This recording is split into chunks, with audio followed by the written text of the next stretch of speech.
In the last year, over 70,000 New Zealanders left the country. That's more than 1% of the whole country packing up and leaving. And guess where most of them went? Straight to Australia. Young ones in their 20s and 30s especially. And that leaving number is growing faster than ever. But why? New Zealand is one of the most beautiful countries on the planet. So what is driving so many Kiwis to leave the land they grew up in? Is it the money, the housing crisis, or is something bigger going on that the government doesn't want to talk about? In this video, we're going to break down exactly why New Zealanders are choosing Australia over their own home. And the answers might actually surprise you. Number 1. How many Kiwis are leaving right now? The numbers are truly shocking. Right now, New Zealand is seeing a historic exodus, with a record 72,000 citizens leaving in a single year. That's more than 1% of the entire population packing their bags. This isn't just a small trend, it's a massive wave, with over 200 Kiwis departing every single day, and most of them are heading straight to Australia. But the most worrying part is who is leaving. It's not random, it's primarily young people in their 20s and 30s. In fact, nearly 40% of those leaving are aged between 18 and 30, with the average age being just 29. These are the graduates, skilled workers, and young families that New Zealand needs for its future. By losing so many people in their prime working years, the country is facing a massive brain drain that could change the economy for years to come. Number 2. Higher pay in Australia. Why the money is better. The biggest reason Kiwis move is simple. The money. On average, you can earn about 30% more in Australia for doing the exact same job you do in New Zealand. As of 2025-2026, the median salary in Australia has climbed to around 95,000 AUD, while in New Zealand, many workers are still sitting closer to 70,000 NZD. It's not just the base pay either. Australia's minimum wage is one of the highest in the world, at nearly $25 per hour, compared to about $23.50 in New Zealand. Plus, there's a hidden bonus called superannuation.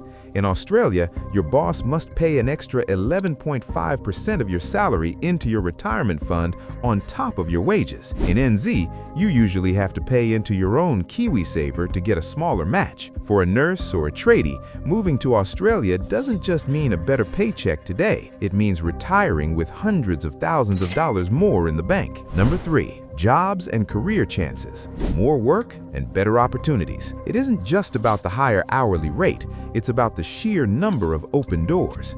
Australia's economy is much larger and more diverse than New Zealand's, which means there are simply more jobs in more industries. Whether you're in healthcare, construction, tech, or mining, the Australian job market is constantly screaming for workers. In many Australian states, like Western Australia or Queensland, skills shortages are so high that companies are offering massive sign-on bonuses and relocation packages just to get Kiwis to move. For a young professional, the career ceiling is much higher in Australia. You can move from a small local firm in NZ to a global headquarters in Sydney or Melbourne, gaining experience that just doesn't exist back home. Plus, with a larger population, there is more room for promotion and specialization, meaning you're not just getting a job, you're building a much bigger career. Number 4. Cost of living. Is Australia actually cheaper? This is where the debate gets interesting. If you just look at the price tags, Australia can actually look more expensive than New Zealand. In 2025 and 2026, rent in big cities like Sydney or Melbourne can be 20% higher than in Auckland. However, the secret is something called purchasing power. Even though you might pay more for a flat in Sydney, you're often earning so much more that you still have more money left over at the end of the week.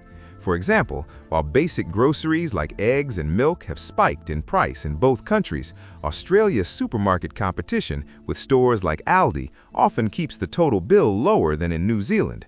Plus, everyday costs like petrol and electricity are frequently cheaper in Australia. So while a coffee might cost you an extra 50 cents in Brisbane, your much higher paycheck means you don't feel the squeeze nearly as much as you do back home. Number 5. The brain drain.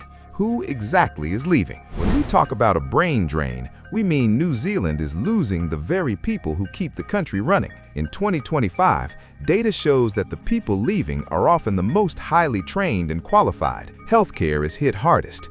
Over 12,000 nurses recently registered to work in Australia for better pay. But it's not just hospitals. Construction workers, electricians, and engineers are moving at record numbers to build Australia's new cities. Even police officers and teachers are being directly recruited with promises of a better life. Because New Zealand is smaller, losing these specialists creates a huge gap. It means longer wait times for doctors and fewer teachers in schools, making life tougher for those who stay and forcing even more people to consider leaving. Lifestyle perks, weather, cities, Medicare access. What is the government doing? With record numbers leaving, you might wonder, is the government trying to stop the flood? Instead of blocking departures, the New Zealand government is focusing on replacing those who leave. Under their Going for Growth plan, they are overhauling the skilled migrant category to attract international workers from countries like India and the UK to fill gaps in nursing and construction. They're also trying to make New Zealand more competitive by cutting red tape and lowering inflation to bring down the cost of living. However, officials admit that as long as Australian wages are higher, the exodus will continue. Their main hope is that by late 2026, a stronger economy will finally give Kiwis a reason to stay. Is it worth it? So, the big question remains, is moving to Australia actually worth it? For most Kiwis, the answer is a clear yes. If your goal is to save money, buy a home, or grow your career, Australia offers a level of financial freedom that is very hard to find in New Zealand right now. Being able to earn more while paying less for basic things like petrol makes life much less stressful. However, it isn't just about the money.